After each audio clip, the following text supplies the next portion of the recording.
கர்த்தருடைய பரிசுத்த நாமத்துக்கு மகிமை உண்டாவதாக. இன்றைக்கி கூட உபாகமம் 10வது அதிகாரத்தை பார்க்க போகிறோம். இந்த அதிகாரத்தில் கூட என்ன முந்தின அதிகாரத்தில் உள்ள தொடர்ச்சியாக இதில் வந்து என்ன சொல்கிறாங்கன்னா, மோசே வந்து அப்போ கூட என்ன ஆச்சு அதுக்கப்புறம் அப்படின்னு சொல்லிட்டு ஆரம்பிக்கிறாரு.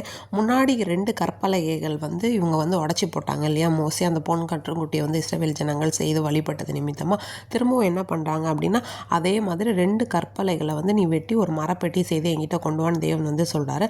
அதில் வந்து நான் என்ன பண்ணுவேன், என்னுடைய வார்த்தைகளை எழுதுவேன். அதை வந்து நீ பெட்டியில் வை. அந்த சீத்தி மரத்தினால செய்த ஒரு பெட்டியை வந்து செஞ்சு அதை வந்து 2 கற்பனைகளையுமே நீ என்ன பண்ணணும், அதில் வைக்கணும் அப்படின்னு சொன்னாங்க. அதே போல் தேவன் அந்த 10 கற்பனைகளையும் வந்து அந்த பெட்டி எழுதி அந்த பலகைகளை எழுதி கொடுத்துருந்தாங்க. திரும்ப அவர் வந்து மலையில் வந்து அந்த பெட்டியில் வந்து வைக்கிறாங்க.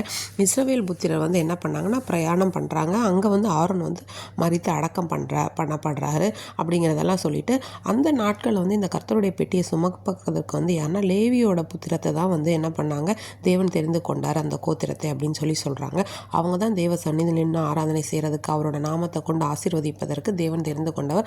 அவங்களுக்கு வந்து பார்த்தோன்னா அவங்க சகோதரர் கூட பங்கு சுதந்திரம் இல்லை. ஏன்னா தேவனாகிய கர்த்தரே அவங்களுக்கு சுதந்திரம் அப்படிங்கிறத சொல்லிட்டு, இந்த முறையும் நான் என்ன பண்ணேன், 40 நாள் இரவும் பார்க்கலாம் வந்து மன்றாடினேன். தேவன் என்னோட மன்றாட்டை கேட்டு உங்களை அழிக்காமல் விட்டுட்டாங்க. இப்போவும் நீங்கள் என்ன பண்ணணும்னா, இஸ்ரவேல் ஜனங்களாகி நீங்கள் கர்த்தருக்கு பயந்து அவரோட வழியெல்லாம் நடக்கும்போது அவர்கிட்ட நீங்கள் வந்து உண்மையாக அன்பு கொண்டு உங்கள் முழு இருதயம் உங்கள் முழு ஆத்மோடு அவரை சேவித்து அவருடைய கற்பனை கட்டளை எல்லாம் நீங்கள் போனீங்க அப்படின்னா, அதை வந்து தேவன் வந்து அதை மட்டும்தான் உங்ககிட்ட எதிர்பார்க்குறாரே தவிர வேறு எதையுமே உங்ககிட்ட எதிர்பார்க்கல. இந்த வானாதி வானம் பூமி இதில் உள்ள எல்லாமே அவருடையது மட்டும்தான். நீங்கள் வந்து உங்கள் பிதாக்கள் மேலே அன்பு கூறும்போட்டு அவங்க இடத்துல பிரியம் வைத்து அவங்களோட சன்னதியாகி உங்களை வந்து இந்நாள் வரைக்கும் தேவன் வந்து நடத்தி வராரு இல்லையா. அவரை வந்து உங்களை வந்து தமக்காக தெரிந்து கொண்டார் அப்படிங்கிறத சொல்கிறாங்க. அது மட்டும் இல்லாமல் தேவன் எப்படிப்பட்டவர்னா, அவர் மகத்துவம் வல்லமை பயங்கரமான தேவர். அவர் வந்து பட்சபாதம் பண்ணுகிறவர் இல்லை. நல்ல திக்கற்ற பிள்ளை விதவை எல்லாருக்குமே நியாயம் செய்கிறவர்.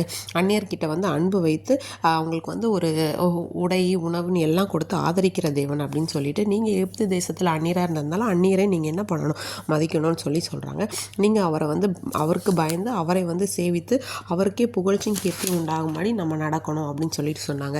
70 பேராக வந்தவரை ஒரு வானத்தின் திரட்சியாக ஆக்கின தேவன் இந்த நாட்களிலும் நம்மோடே கூட இருந்து நம்மையும் அப்படி வானத்தின் நட்சத்திரங்கள் அத்தனையாய் பெருக செய்ய அவர் வல்லவராக இருக்கிறார். ஆமீன்.